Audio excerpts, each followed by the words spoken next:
வணக்கம். சரியாக 18 வருடங்களுக்கு பிறகு ராகு பகவான் அடங்காதவராக மாறப்போகிறார். மேலும் இந்த புதிய ஆண்டு பிறக்கும் போதே உங்கள் வாழ்க்கையில 100% ஒரு பெரிய மாற்றத்தை அவர் ஏற்படுத்த போகிறார். இந்த உலகத்தில எத்தனை தொழிலதிபர்கள், பணக்காரர்கள் இருக்கிறார்களோ அவர்கள் அனைவரின் ஜாதகத்திலும் ராகுவுக்கு ஒரு பெரிய பங்கு உண்டு. அல்லது இந்த ராகுவின் பங்களிப்பு இல்லாமல் கோடீஸ்வரர், மில்லியனர், பில்லியனர் ஆகும் நிலை சாத்தியம் ஆகாது என்று நான் சொல்லுவேன். ஏனெனில் கலியுகத்தின் இந்த சர்வ வல்லமை வாய்ந்த கிரகம் உங்களுக்கு நன்மையை அளிக்க தொடங்கினால் அது தரையில் இருப்பவரையும் வானம் வரை உயர்த்திவிடும். அதே சமயம் அது தீங்கை கொடுக்க தொடங்கினால் வானத்தில் நிற்பவரை தரையில் கொண்டு வந்துவிடும். கலியுகத்தில் அத்தகைய சக்தி இந்த கிரகத்திற்கு உண்டு. இங்கு ராகு பகவான் குருவின் நட்சத்திரத்தை விட்டு விலகி சதய நட்சத்திரத்தில் பிரவேசம் செய்துள்ளார். சதய நட்சத்திரம் இவருடைய சொந்த நட்சத்திரம் ஆகும். இந்த நட்சத்திரத்தில் சென்று பெரிய புயல் போன்ற வெற்றியை அவர் கொண்டு வரப்போகிறார். ராகு பகவான் தன்னுடைய இஷ்டம் போல செயல்பட சுதந்திரம் பெறுகிறார்.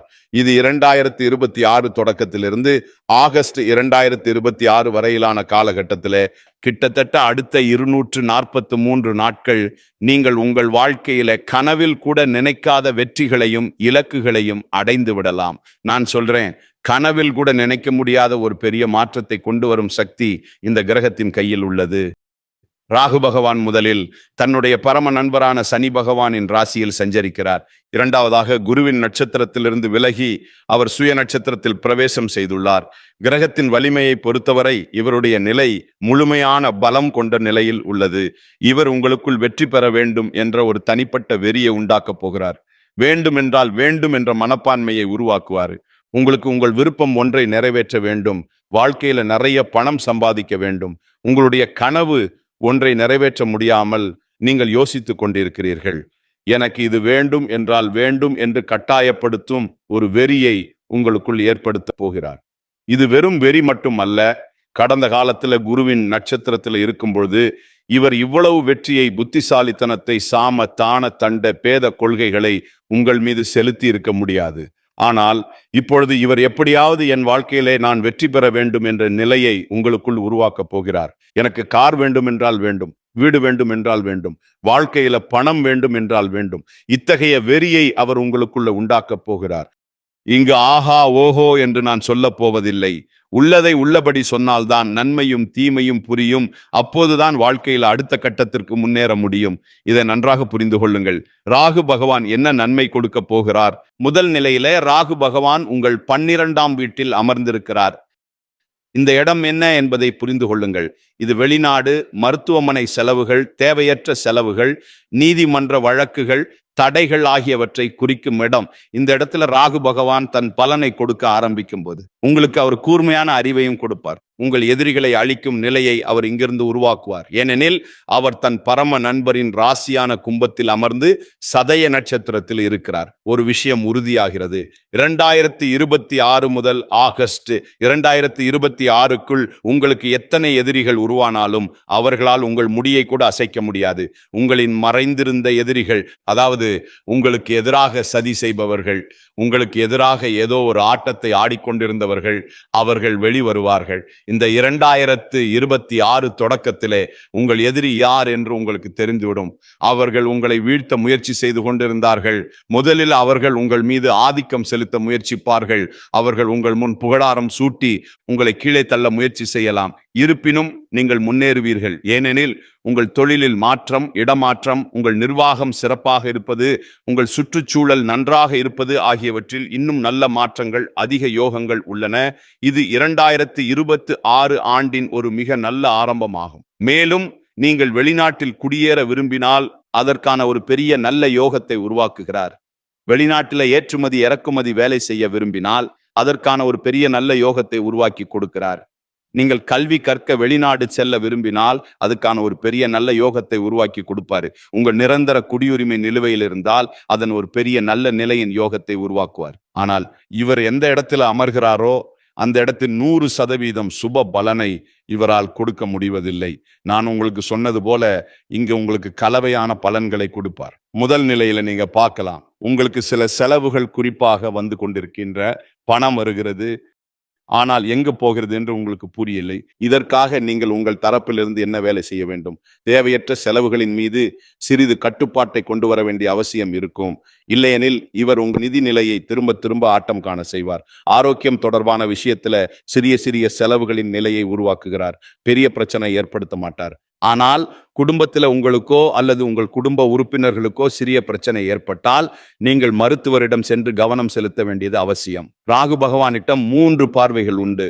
அவர் அமரும் இடத்திலிருந்து 5ஆம் வீடு, 7ஆம் வீடு மற்றும் 9ஆம் வீட்டின் மீது பார்வையை செலுத்துகிறார். ராகு பகவானின் பார்வைகள் உங்கள் வாழ்க்கையில எப்படிப்பட்ட பெரிய மாற்றங்களை கொண்டு வர போகிறார் என்பதை புரிந்து கொள்வோம். 5ஆம் பார்வை உங்கள் 4ஆம் வீட்டின் மீது செல்கிறது. இது தேவையற்ற செலவுகளின் நிலையை உருவாக்குகிறது என்று நான் உங்களுக்கு சொன்னேன். அத்தகைய சூழ்நிலையில உங்களுக்கு ஜோதிட கணக்கீட்டின் அடிப்படையில என்ன ஆலோசனை என்றால், உங்கள்கிட்ட பணம் இருந்தால் நான் எங்கேயாவது முதலீடு செய்ய போகிறேன், ஒரு புதிய வீடு வாங்க போகிறேன், என் வீட்டை புதுப்பிக்க போகிறேன், ஒரு கார் வாங்க போகிறேன் என்று நீங்கள் திட்டமிடுகிறீர்கள் என்றால் உடனடியாக வாங்கிவிடுங்கள். என்றால் உங்களிடம் இருக்கும் பணத்தை நீங்கள் பொருள் சார்ந்த சுகங்களை சேகரிக்கும் நிலையில முதலீடு செய்தால் அது மிக நல்ல நிலை. இல்லையெனில் வேறு சில காரணங்களால் இவர் உங்கள் பணத்தின் நிலையை தடுமாற செய்வார். இங்கு 12ஆம் வீட்டில் அமர்ந்து உங்களுக்கு மக்களிடையே புகழ், மதிப்பு மற்றும் கௌரவம் ஆகியவற்றை திடீரென்று பெற்றுக் கொடுக்கும் நிலையின் யோகத்தை உருவாக்குவார். குறிப்பாக கடந்த நீண்ட காலமாக உங்கள் பொருளாதார நிலை உங்களுக்கு முழுமையாக செயல்படவில்லை என்பதை கண்டிருக்கிறீர்கள். பணம் வந்தாலும் அது எங்கே போகிறது என்பதை உங்களால் புரிந்து கொள்ள முடியவில்லை. உங்கள் பணம் யாரிடமாவது முடங்கி இருந்தால் அது திரும்ப வரவில்லை. உங்களிடம் பணம் கொடுத்தவர் தினமும் வந்து தலைக்கு மேல் நின்று தொந்தரவு செய்கிறார். ஒட்டுமொத்தமாக உங்கள் பொருளாதார நிலை, அதாவது வங்கி கணக்கின் இருப்பு குறைந்து கொண்டே போகும் நிலை உங்களை தொடர்ந்து கஷ்டப்படுத்தி கொண்டிருந்தது. இப்போது பாருங்கள், இந்த 2026 தொடக்கத்திலிருந்து உங்கள் வங்கி கணக்கு இருப்பு அதிகரிப்பதற்கான வாய்ப்பு உங்களுக்கு உருவாகும். உங்கள் பணம் எங்காவது முடங்கி கிடந்தால், நீங்கள் ஏதாவது கடன் போன்றவற்றுக்கு விண்ணப்பித்திருந்தால் தடைப்பட்ட அந்த வேலை இப்போது நிச்சயமாக உங்களுக்கு சாதகமாக வரப்போகிறது. ஆனால் மீண்டும் புரிந்து கொள்ளுங்கள், இவர் 100% உங்களுக்கு சுப பலன் கொடுக்க மாட்டார். நான் உங்களுக்கு சொன்னது போல இவர் கலவையான பலன்களை கொடுக்கும் நிலையை உருவாக்குகிறார். அத்தகைய சூழ்நிலையில நீங்க சொத்து வாங்குகிறீர்கள் என்றால் பேராசை நிலையில சொத்து வாங்கக்கூடாது. பரம்பரை சொத்து தொடர்பான எந்த ஒரு பிரிவினையும் இளைய சகோதர சகோதரிகள், மூத்த சகோதர சகோதரிகளுடன் நடந்தாலும் இதை நியாயமான ஒப்பந்தம் போலவே செய்யுங்கள். குருட்டு நம்பிக்கையின் நிலையை உருவாக்கினால் இங்கு இவர் நஷ்டத்தை ஏற்படுத்தி விடுவார். மேலும் சிறிய அளவில் தாயின் ஆரோக்கிய நிலையின் மீதும் தாக்கம் செலுத்துவார். எனவே இதிலும் நீங்கள் கவனம் செலுத்த வேண்டிய அவசியம் இருக்கும். 7ஆம் பார்வையால் இவர் உங்கள் 6ஆம் வீட்டை பார்க்கிறாரு. உங்களுக்கு ஒரு பதவி உயர்வு கிடைத்தது. வேலை நிலையில் ஏதேனும் மன அழுத்தம் இருந்தால் அது முடிந்து விட்டது. ஏதேனும் பழைய கடன் இருந்தால் அதை நீக்கிவிட்டார். போட்டியில உங்களுக்கு வெற்றியின் யோகத்தை உருவாக்கி கொடுத்தார். ஆனா மீண்டும் புரிந்து கொள்ளுங்கள், இவர் கலவையான பலன் கொடுப்பவர். இங்கு 2வது நிலையின் யோகத்தை என்ன உருவாக்குகிறார்? அனாவசியமாக உங்கள் வேலை செய்யும் இடத்துல, அது முதலாளியாக இருந்தாலும் சரி, உடன் பணிபுரியும் ஊழியர்களாக இருந்தாலும் சரி, நீங்கள் யாருடனும் சண்டையிடக்கூடாது. உங்கள் வேலையை பார்த்து நீங்கள் இருங்கள். இதன் நிலையை நீங்கள் கவனியுங்கள். தேவையில்லாமல் அவசியம் இல்லாத போதும் நீங்கள் புதிய கடன் எடுத்தால் இது மீண்டும் உங்களுக்கு மன அழுத்தத்தை கொடுக்கும். யாருடைய பிரச்சனைகளிலும் தலையிடக்கூடாது. யாருக்காவது சாட்சி சொல்வதிலிருந்து விலகி இருங்கள். இல்லையெனில் இது நீதிமன்ற வழக்குகள் வரும் இடமும் கூட. 2 நபர்களுக்கு இடையில் நீங்கள் சென்று சண்டையில் குதித்து விட்டீர்கள். அங்கு உங்களுக்கு மன அழுத்தம் உருவாகிவிட்டது. உங்கள் நண்பர் ஒருவருக்கு பணம் தேவைப்படுகிறது. அவர் நீங்கள் கொடுத்து விடுங்கள் என்று சொல்றாரு. நீங்கள் என்னிடம் இல்லை என்று சொல்றீர்கள். உங்கள் நண்பர், நீங்க யாரிடமாவது வாங்கி கொடுங்க, நான் 20% வட்டி கொடுக்கிறேன், இத்தனை நாட்களுக்குள்ள உறுதியாக கொடுத்து விடுவேன், நீங்கள் வாங்கி கொடுங்கள் என்று சொல்றாரு. அவர் மீது நம்பிக்கை வைத்து நீங்கள் பணத்தை பெற்றுக் கொடுத்தீர்கள். அவர் கொடுக்கவில்லை என்று தெரிந்து விட்டது. இப்போது நீங்கள் யாருக்கு சாட்சி சொல்லி பணத்தை பெற்றுக் கொடுத்தீர்களோ அவர் உங்கள் உயிரை எடுக்க ஆரம்பித்து விடுவார். இந்த சூழ்நிலைகளிலிருந்து விலகி செல்ல வேண்டும். இதுதான் ராகுவின் சுபாவம். ஜோதிடத்தின் அடிப்படையில நீங்கள் இதை புரிந்து கொள்ளலாம். எந்த நடவடிக்கைகளிலிருந்து நாம் கவனமாக இருக்க வேண்டும். ஏனென்றால் இது கேட்பதற்கு சிறிய சிறிய விஷயங்களாக இருக்கலாம். ஆனால் ஒரு நபர் இதுல சிக்கி கொள்ளும் போது இங்குதான் இரவின் தூக்கத்தை ராகு பகவான் பறிக்க கடமைப்பட்டுள்ளார். மேலும் இத்தகைய வேலைகளை செய்வதில் இவருக்கு பெரிய மகிழ்ச்சி. 9ஆம் பார்வையால் இவர் உங்கள் 8ஆம் வீட்டை பார்க்கிறார். முதலில் சுப பலன் என்ன கொடுக்க போகிறார் என்று புரிந்து கொள்ளுங்கள். இங்கு உங்களுக்கு உயர்கல்வியில் மிக நல்ல வெற்றியை பெற்றுக் கொடுக்கிறார். உங்களுக்கு கற்றல் நிலையின் ஒரு பெரிய நல்ல யோகத்தை உருவாக்கி கொடுக்கிறார்.